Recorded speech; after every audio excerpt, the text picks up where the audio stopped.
इतनी खुशी मुझे आज तक হ্যালো এভরিওয়ান অবভিয়াসলি ভিডিওর প্রথমে আমি রিয়াল মাদ্রিদ ফ্যান্সদের অভিনন্দন কংগ্রাচুলেশন জানাবো বিকজ তাদের favourite opponent coach শাবি going to stay at FC Barcelona at least for one season, যেটা তাদের জন্য অবভিয়াসলি খুশির একটা সংবাদ বিকজ রিসেন্ট টাইমে আমি যদি লাস্ট 2 বছরের কথা বলি, এল ক্লাসিকোর যে পারফরমেন্স হচ্ছে সেটা সবসময় রিয়াল মাদ্রিদের পক্ষে যাচ্ছে।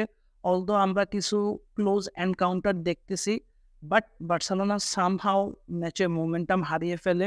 জাবির জন্য বার্সেলোনার থাকাটা এবং বার্সেলোনা কি মনে করে জাবিকে আরও 1 বছর রাখা, তো সেটা একটু ট্রিকি সিচুয়েশন, সেটা অবভিয়াসলি আমি এখানে একটু এক্সপ্লেন করব। বাট সবার আগে আমার একটা পার্সোনাল ওপিনিয়ন যদি দেই, আমি জাবি কি বার্সেলোনায় সাকসেসফুল হবে কি হবে না, বা আরও একটা সিজনে বার্সেলোনা কি গতিপথ হবে স্পেশালি ইন ফেভার অফ জাবি, সেটা নিয়ে কথা বলার আগে আমার একটা পার্সোনাল ওপিনিয়ন আমি দিতে চাই, যেটা হলো জাবি বার্সেলোনার one of the biggest legend ever produced by La Masia and who shines at FC Barcelona. আমি যদি এক কথায় বার্সেলোনার টপ নচ 3টা লিজেন্ডের কথা বলি, দেন শাবি might be one of them. Top 5-এর ভিতরে শাবি থাকবে। আর যদি আপনি না রাখেন, then I have doubt about your knowledge about FC Barcelona. তো শাবি প্লেয়ার হিসেবে কেমন ছিল, ওর ডিসিশনসগুলো কেমন ছিল, কেমন কাম অ্যান্ড কুল ছিল, কীভাবে সে মিডফিল্ডে রেভলিউশনাইজ করে, কীভাবে সে টিকিটাকে রেভলিউশনাইজ করে, তো সেটা আমরা সবাই জানি। আমি ব্যক্তি জাবি থেকে প্লেয়ার জাবিতে বেশি ইমপ্রেসড, এবং কোচ জাবি আরও সময় লাগবে যতটুকু বোঝা যাচ্ছে কোনো মন্তব্য করার আগে। যদিও জাবি গত মৌসুমের আরও 13 ম্যাচ আগে একটা কথা বলেছিল, যেটা হচ্ছে যে আমি নেক্সট মৌসুমে এফসি বার্সেলোনা কোচ আর হিসাবে থাকছি না। এই কথা যখন আসে আমি খুব খুশি হই নাই, খুব হয় নাই, বাট একটা জিনিস নিয়ে খুব ইমপ্রেস ছিলাম, জাবির ভিতরে ওই গার্ডসটা আছে যে নিজের মনের কথাটা বলতে পারা, এবং সে আনকমফোর্টেবল ফিল করতেছে বা কি ফিল করতেছে সেটা ক্লাবকে ক্লিয়ার করে একটা মেসেজ দেওয়া। এখন সেটা সে তার আউট অফ ইমোশনস থেকে বলুক, বা তার রাগ ক্ষোভ থেকে বলুক, বা যেখান থেকেই বলুক, বা সে আর একটা বছর রেস্ট নিবে সেখান থেকেই বলুক, একজন লিজেন্ড যখন একটা পজিশন হোল্ড করার পরে এই ধরনের একটা কথা বলে, অ্যাটলিস্ট আমি মনে করি for sake of his words তার নিজেকে ওই জায়গায় ডিফেন্ড করা দরকার। অ্যাটলিস্ট শাবি আরও 1 বছর যদি নিজের কথা মতো রেস্ট নিত, বা নিজের কোচিংটাকে আরও ডেভেলপ করতে পারত, আরও গ্রাসরুট লেভেল থেকে গিয়ে, এটা করুক বা না করুক, বাট সে নিজের কথাটা যদি এন্ড অফ দ্য ডে রাখতো, আমি বলতাম যে না, সে এন্ড অফ দ্য ডে নিজে যে কমিট করেছিল, নিজের যে কথা বলেছিল সেটা রেখেছে। তো সেটা একটা বড় কথা হয়। আমরা ফুটবলে লিজেন্ডসদের কথা বলি, তাদের কথার একটা অবভিয়াসলি দাম থাকার দরকার, যে এন্ড অফ দ্য ডে আমি এটা বলেছি, আমি আমার নিজের কথাটা অবলেপ করি নাই। এখন বার্সার পয়েন্ট অফ ভিউ থেকে বিশেষ করে আমি 2জন মানুষের কথা বলবো, রাফাই ইউসতে এবং আমাদের প্রেসিডেন্ট। ওরা লিটারেলি বার্সা ম্যানেজমেন্ট ওদের সুবিধার জন্য, ওদের চাকরি বাঁচানোর জন্য, ওদের চেয়ারটা বাঁচানোর জন্য, ফ্যান্সদের রোশানলে না পড়ানোর জন্য রেডিমেড একটা সিচুয়েশন আছে। ওকে, শাবি আমাদের ম্যানেজার ছিল, is doing not so good, not so bad, in between somewhere else, তো ওকে আমরা রেখে দিই। বিকজ বার্সেলোনা নেক্সট মৌসুমে খুব বেশি প্লেয়ার সাইজ করতে পারবে না, কারণ টাকা পয়সার সমস্যা, সেটা সবাই জানেন। তো সেইখান থেকে শাবির একটা পজিটিভ অ্যাটিটিউড ছিল, যে পরিমাণ লা মাসিয়া প্রোডাক্ট সে প্রমোট করেছে রিসেন্ট টাইমে অন্য কোনো কোচের আন্ডারে সেভাবে আমরা লা মাসিয়ান প্লেয়ারদের এত প্রমোট করা বলি বা ফ্লারিশ করতে দেখি না। তো সেখান থেকে বার্সেলোনার একটা অ্যাট্রিবিউটস আমরা দেখতেছি, যেটা হচ্ছে হোম গোয়িং প্রোডাক্টকে প্রমোট করা, তাদেরকে নিয়ে ফিউচার দেখা। তো এই মুহূর্তে যদি সে পার্সপেক্টিভ থেকে চিন্তা করি তাহলে জাবি থেকে বেস্ট পসিবল আর কোনো অপশন বার্সেলোনার হাতে ছিল না। এখন এই জায়গায় লাপোর্তার কথা বলি, লাপোর্তা একজন পিওর বিজনেসম্যান পলিটিশিয়ান। তো সে কোন চালটা কিভাবে খেলতে হয়, কোথায় খেলতে হয়, সেটা সে করেছে। সে সবার আগে রাফা মার্কুইজের কথা বললেন। তো Rafa Marquez obviously I have respect for him, he is a বার্সার লিজেন্ড। বাট সে কোচ হিসাবে কোথায় কি করতেছে আমি বিশ্বাস করতাম তার থেকে বার্সেলোনার সাবেক অ্যাথলেটিক কোচ পিএমএনতে সে আরো বেশি এলিজিবল ছিল। তাকে কি কারণে সরানো হয়, আবার রাফা মার্কুইজকে কোচ হিসাবে আনা হয়।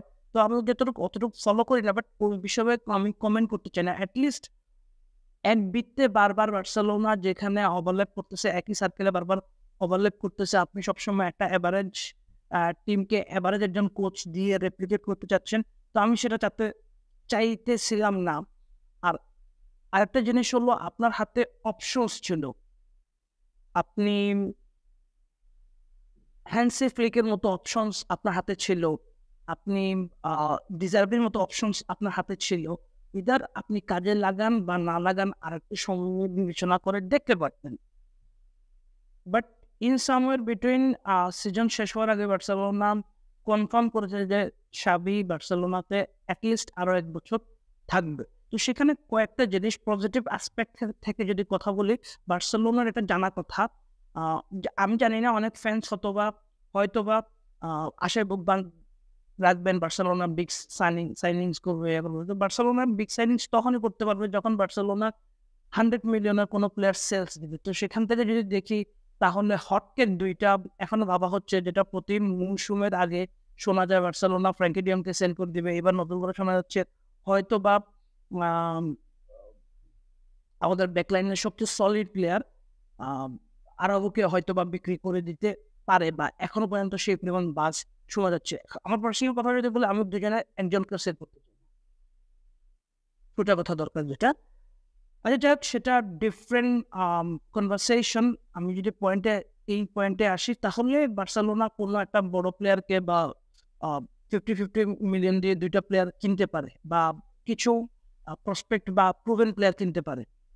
তো এখন বার্সেলোনার ওই ব্যাক অফ দ্য মাইন্ড থেকে জাবিকে রেখে দেওয়া যে অলরেডি এমন একজন মানুষ যে আমার ক্লাবের কালচার এবং কারেন্ট সিচুয়েশন থেকে সবকিছুই জানে, ওকে আর নতুন কিছু শুরু করতে হবে না। যে কোনো কোচ আসলে তাকে একবারে লেভেল থেকে গ্রাসরুট থেকে শুরু করতে হতো। ক্লাবের তার পছন্দের প্লেয়ার সেটাকে আনতে হতো, স্কোয়াডে কিছু কারেন্ট প্লেয়ার হয়তো বা তার পছন্দ থাকতো না, সেগুলোকে ছাঁটাই করতে হতো, ডিফারেন্ট অনেক বিষয় থাকতো। তো আর বার্সেলোনা এমন একটা জিনিস, ক্লাব যাদের কমফোর্ট জোন থেকে খুব বেশি কম্প্রোমাইজ করেন, তাদের ক্রিস্টি কালচার ফলো করে এমন ক্লাব, ওদের ডিএনএ বহন করে এমন কোনো কোচকে ওরা সবসময় অ্যাপয়েন্ট করে, এমন সেটস অফ প্লেয়ারকে তারা প্রমোট করে। তো সেটা আন্ডারস্ট্যান্ড করা যায় যে এই কারণে বার্সেলোনা হয়তো বা কোনো কোচকে অ্যাপয়েন্ট করে নাই। বাট আপনার যদি ইউসিএল জিততে হয়, আপনার যদি লা লিগার রেগুলার বেসিসে জিততে হয়, আপনার যদি কাপ কম্পিটিশনে বেটার করতে হয়, আপনাকে ভালো একজন কোচ হায়ার করতে হবে এবং ওই কোচের ডিমান্ড মোতাবেক প্লেয়ার সাপ্লাই দিতে হবে। As simple as that. Because Barca was never ever A mediocre club. বিশেষ করে আমরা যদি রিভলিউশনের পরে কথা বলি, স্যার ক্রুইফের আমলের পরের কথা যদি বলি, Barcelona was never ever A mediocre club. তো আপনি মিডিওকার ক্লাব যেহেতু না, আপনি মিডিওকার কোচিং বা মিডিওকার পলিসি বা মিডিওকার প্লেয়ার্স দিয়ে কখনোই পারবেন না। আপনার ফাইন্যান্সিয়াল সিচুয়েশন অবস্থা খারাপ, সেটা ডিফারেন্ট ইস্যু। এখন যাবি কি মিডিওকার ক্লাব না এলিট কোচ, সেটা still need to prove, because সে একটা লা লিগা ছাড়া বলার মতো তেমন কিছুই করতে পারে নাই। তো সেটার এগেইনস্ট ডিফারেন্ট রিজনস আছে। বাট আমি টু মাচ হোপফুলও না, আবার অপটিমিস্টিকও না। আমি নিজেরা একটু পেসিমিস্টিক থাকতে চাই, বিকজ বার্সার ভিতরে এত কিছু প্রবলেম আছে এবং অনেক ফ্যান্সরাই আবার যখন যাবি কিছু ম্যাচ ভালো করবেন না, আবার ওই যাবিকে যেই জায়গা থেকেই ট্রল করা শুরু করতেছিল সেখানে আমরা ট্রল করবো। তো সিচুয়েশনটা এরকম। আর different situation for FC Barcelona. So বার্সেলোনার নেক্সট সিজনটা খুবই ইন্টারেস্টিং হতে যাচ্ছে। বাট পজিটিভ অ্যাসপেক্টের কথা যদি বলি, ড্রেসিং রুম এবং প্লেয়ার্সগুলা জানে জাবি কি করতে চায়, ওর মোটিভেশন কি। বিকজ জাবি যখন অ্যানাউন্স করেছিল আমি নেক্সট মৌসুমে কোচ হিসাবে থাকবো না, লা লিগা এবং চ্যাম্পিয়ন্স লিগে আমরা 13টা ম্যাচ আনবিটেন ছিলাম। এর ভিতরে আমরা পিএসজির মতো দলকে ফার্স্ট লেগে হারাই, আমরা নাপোলিকে 2 বার হারাই, অবভিয়াসলি একবার ড্র ছিল। তো there was a good chances এবং লা লিগাতেও আমরা পরপর ব্যাক টু ব্যাক ম্যাচ ভালো খেলেছিলাম। তো শুধুমাত্র সেকেন্ড লেগে পিএসজির সাথে হারা বা রিয়াল মাদ্রিদের সাথে এল ক্লাসিকো হারা, it doesn't reflect the whole Xavi. It doesn't reflect whole FC Barcelona. So আমি চাই জাভি যেহেতু থাকবে তাকে তার ডিমান্ড অনুযায়ী কিছু প্লেয়ার অ্যাটলিস্ট সাপ্লাই দেওয়া হোক। আর সবচেয়ে বেশি যেটা বার্সেলোনার জন্য নির্ভর করে, Barcelona 1-to-1 income ratio. Barcelona এক 100 মিলিয়ন যদি আর্ন করতে পারে, 100 মিলিয়ন খরচ করতে পারবে। তো it's really eager to interesting for me to see which player going to leave FC Barcelona and which they'll come to FC Barcelona for new season. So hope for the best এবং সামনে ভালো করবে।